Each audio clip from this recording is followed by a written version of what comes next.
मैं एक चीज डेफिनेटली कह सकता हूं कि आप ये जरूर जानते होंगे कि इस्लाम में पोर्क प्रोहिबिटेड है, मतलब कोई भी मुसलमान सूअर का गोश्त नहीं खा सकता, वो उसके लिए हराम है। अस्सलाम वालेकुम, क्या हाल है। उम्मीद है आप लोग से बढ़िया होंगे। एक और वीडियो लेके आपके लिए हाजिर हूँ। आप लोगों को तो पता है इस्लाम में सूअर का मांस खाना हराम है, दे प्रोहिबिटेड इन इस्लाम। तो क्यों सूअर का मांस खाना गुनाह है इस्लाम में? लोग हमेशा कहते हैं तुम किसने बताया, साइंटिफिक रीजन बताओ, साइंटिफिक प्रूफ बताओ। तो आज हम एक ऐसा वीडियो लेके आए हैं जिसमें पूरी एक्सप्लेनेशन के साथ बताया गया, साइंटिफिक रीजन और रिलीजियस रीजन के साथ बनाया गया है ये वीडियो। आपको पता चलेगा क्यों इस्लाम में हराम मांस और थोक का मांस खाना हराम है। तो ज्यादा देरी ना करते हुए चलिए वीडियो को मैं एक चीज डेफिनेटली कह सकता हूं कि आप ये जरूर जानते होंगे कि इस्लाम में पोर्क प्रोहिबिटेड है, मतलब कोई भी मुसलमान सूअर का गोश्त नहीं खा सकता, वो उसके लिए हराम है। ये चीज इतनी कॉमन है कि ये सबको पता है, किसी को बताने की जरूरत नहीं। हालांकि अगर उनसे पूछा जाए कि आखिर क्यों इस्लाम में पोर्क हराम है, तो शायद 100 में 1 या 2 लोग इस सवाल का जवाब दे पाए। ऐसे में आज की इस वीडियो में हम इसी कॉन्सेप्ट के इंटरनल रीजन को समझेंगे कि आखिर इस्लाम में सूअर का गोश्त हराम क्यों है, आखिर क्यों सऊदी अरब ने पोर्क पर कंप्लीट बैन लगा रखा है, उसके पीछे का साइंटिफिक रीजन क्या है, और सूअर का गोश्त खाने से नुकसान क्या क्या है। और उसके अलावा सूअर को लेकर कुछ अजीब अजीब अफवाहें भी है, उसका भी सच आपको बताएंगे। मैं टॉपिक पर आगे बढ़ूं उससे पहले यह क्लियर कर दें कि ये जो कहा जाता है कि इस्लाम में सूअर का गोश्त हराम है, मुसलमान पोर्क नहीं खा सकते, ये इस्लामिक स्क्रिप्चर्स में लिखा कहां है? क्योंकि कई लोगों का यह भी आर्गुमेंट होता है कि यह सब मौलाना लोगों ने फैलाया हुआ है, इस्लाम में ऐसा कुछ नहीं कहा गया है, और भी बहुत कुछ कहा जाता है। हालांकि आज की इस वीडियो में आपको दिखाएंगे भी और बताएंगे भी सच क्या है। कुरान चैप्टर 2 वर्स 173, जिसमें साफ साफ मेंशन है, उसने तो तुम पर यही हराम किया है, मुर्दार यानी मरा हुआ जानवर, खून यानी जो बॉडी से निकलकर बह जाए, सूअर का गोश्त, और जिस पर अल्लाह के सिवा किसी और का नाम लिया गया हो। 4 चीजों को लेकर साफ साफ कहा गया है कि यह हराम है, जिसमें एक है सूअर का गोश्त। सेम यही बात कुरान चैप्टर 5 वर्स 3 में भी मेंशन है, चैप्टर 6 वर्स 145 में भी मेंशन है, चैप्टर 16 वर्स 115 में भी मरा हुआ जानवर, बहा हुआ खून, सूअर का गोश्त, और जिस पर अल्लाह के सिवा किसी और का नाम लिया गया हो, उसे हराम कहा गया है। इससे पहला डाउट क्लियर होता है कि इस्लामिक स्क्रिप्चर्स में सूअर के गोश्त को हराम बताया गया है। लेकिन अभी भी सवाल वही, आखिर हराम बताया क्यों गया है, रीजन क्या है? अब इसे समझते हैं। आगे बढ़ने से पहले आपसे एक रिक्वेस्ट है कि आप इस वीडियो को लाइक जरूर करें और एक अच्छा सा कमेंट कर दें। इससे हमें और नए लोगों से जुड़ने में मदद मिलेगी और YouTube इस वीडियो को ज्यादा से ज्यादा लोगों को रिकमेंड करेगा।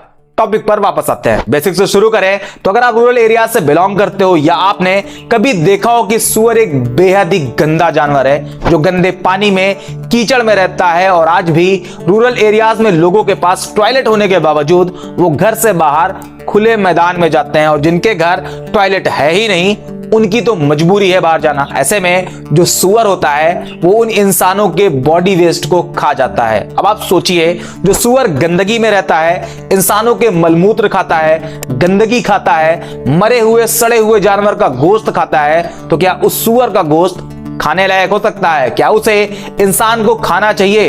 एक नॉर्मल इंसान का जवाब तो ना ही होगा। लेकिन फिर भी दूसरी कंडीशन में आपका ख्याल यह भी हो सकता है, ये तो रूरल एरियाज में होता है, वहां पे सूअर का पालन पोषण सही से नहीं होता, इसलिए वो गंदगी में रहते हैं। लेकिन बड़े शहरों में या हाई डेवलप्ड कंट्री में वेल मेंटेन फार्म होते हैं, जहां पे सूअर की हाई क्लास देखरेख होती है, वो जहां रहते हैं वो जगह साफ सुथरी होती है। और ऐसा इसलिए क्योंकि फार्म को इसी तरह दिखाया जाता है, जबकि सच्चाई यह है कि सूअर का नेचर ही है, वो गंदगी खाएगा ही खाएगा। ऐसे में फॉर्म में रहने वाले सूअर एक दूसरे के ही बॉडी वेस्ट को खा जाते हैं, यहां तक कि अपने ही बॉडी वेस्ट को खा जाते हैं। एक लाइन में कहें तो सूअर एक गंदा जानवर ही है। ये तो ऊपर ऊपर की चीजें हुई जो आम इंसान को दिखाई देती हैं, जिसे देखकर एक नॉर्मल इंसान तो कभी भी सुअर का गोश्त खाने की सोच भी नहीं सकता। लेकिन फिर भी अगर इन चीजों को अवॉइड करें और सुअर के गोश्त से होने वाले नुकसान के साइंटिफिक रीजन को देखें तो सबसे पहले आता है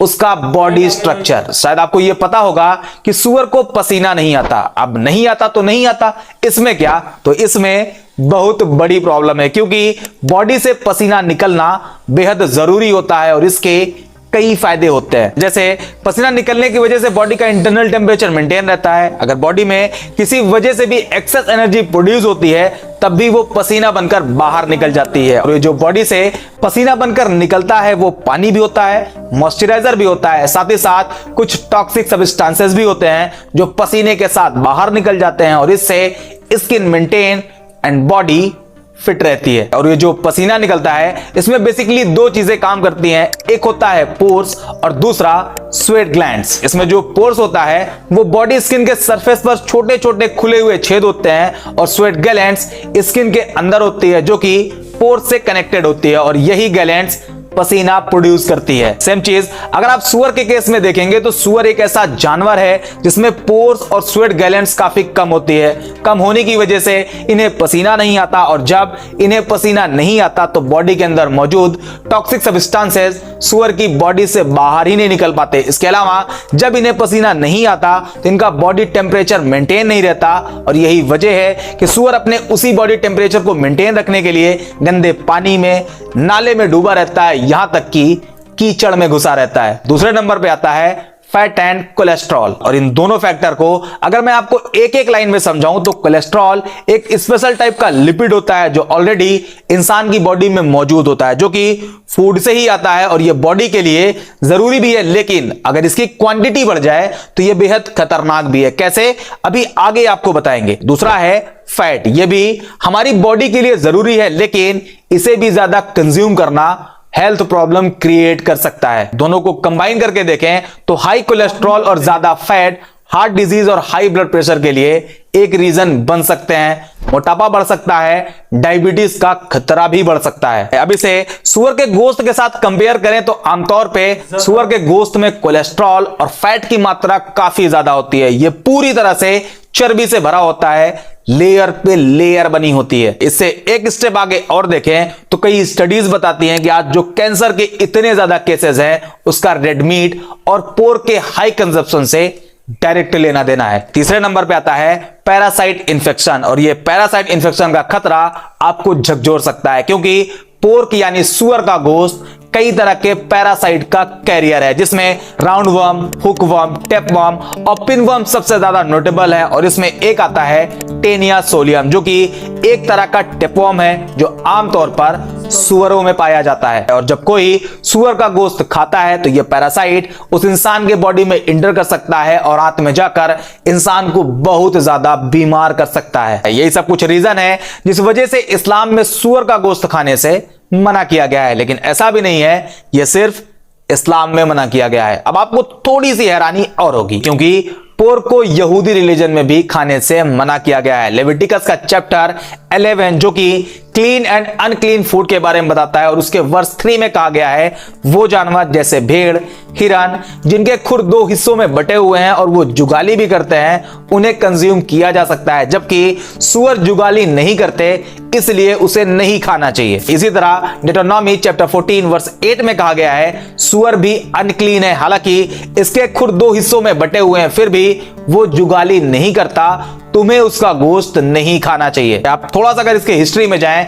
तो रोमन पीरियड में जो नॉन ज्यूज लोग थे वो ये बात जानते थे कि यहूदी के लिए सुअर का गोश्त अनक्लीन है, बावजूद इसके यहूदियों को सुअर का गोश्त खिलाने की जबरन कोशिश करी जाती थी। मैकाबीज के अकॉर्डिंग सेल्यूसिड सम्राट एंटियोकस फोर्थ ने यहूदी रिलीजन के प्रैक्टिस पर बैन लगाने की अपनी कोशिश में एक काम यह भी किया था कि यहूदियों को सुअर का गोश्त खाने को मजबूर किया गया था और यही काम अलेक्जेंड्रिया दंगों में भी किया गया था। ये तो यहूदी की बात हुई। अब अगर मॉडर्न क्रिश्चियनिटी में देखें तो यहां पर सुअर के गोश्त पर किसी तरह का कोई बैन नहीं, लेकिन इथोपियाई ऑर्थोडॉक्स चर्च और इरिट्रियाई ऑर्थोडॉक्स चर्च सुअर का गोश्त कंज्यूम करने की परमिशन नहीं देते। हालांकि क्लीन और अनक्लीन को अगर साइड करें तो पूरी दुनिया में सिर्फ एक दिन में 38 लाख सूअर को काट कर खाया जाता है। यह सिर्फ एक दिन में है, पूरे साल का आप अंदाजा लगा सकते हो। और ऐसा इसलिए है क्योंकि सूअर के गोश्त को लेकर जो अलग अलग रिलीजन, अलग अलग सोसाइटी में बैन लगाया गया है, उसमें सिर्फ मुसलमान ही है जो इसे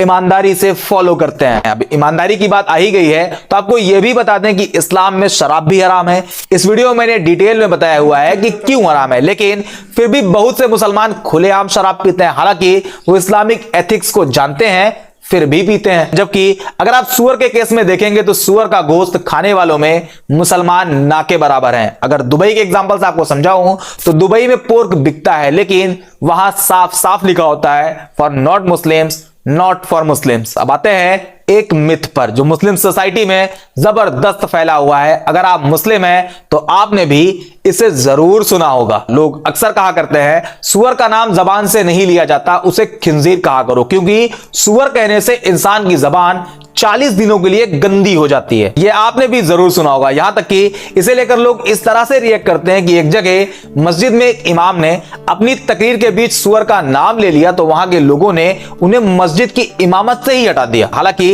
ऐसा बिल्कुल भी नहीं है। इस्लामिक स्क्रिप्चर्स और इस्लामिक स्कॉलर के अकॉर्डिंग सूअर खाना हराम है, बल्कि उसका खून, हड्डी, बाल, थूक, उसकी पूरी बॉडी से निकलने वाली हर चीज गंदी है। यह सब सही है, लेकिन सूअर का नाम लेने से 40 दिन तक जबान गंदी हो जाती है, यह सिर्फ एक मिथ है। क्योंकि बुरी से बुरी चीज का बुराई के साथ नाम लेना बुरा नहीं, क्योंकि बुरी चीज की बुराई भी बगैर नाम लिए नहीं की जा सकती। एग्जांपल से आपको समझाऊं तो इब्लीस, फिरौन, हमान, अबू लहब, ये नाम बहुत ही गंदा है, लेकिन फिर भी ये कुरान में आया है और मुसलमान इसे पढ़ते भी हैं। सेम ऐसे ही सूअर का नाम लेकर सूअर के शरई हुक्म के बारे में लोगों को बताना बिल्कुल भी बुरा नहीं। फिर वो मस्जिद में लिया जाए, गैर मस्जिद में लिया जाए, तकरीर में लिया जाए या फिर आम लोगों के बीच होने वाली बातचीत में लिया जाए, क्योंकि कुरान में भी सूअर का नाम कई बार आया है, जिसे अरबी में खिंजीर कहा जाता है और खिंजीर को ही इंडियन सब कॉन्टिनेंट में सूअर कहा जाता है। ऐसे में अगर आप कुरान के उस पार्ट को नमाज में भी पढ़ते हो जिसमें खिंजीर वर्ड आया है तो आपकी नमाज हो जाएगी, और जब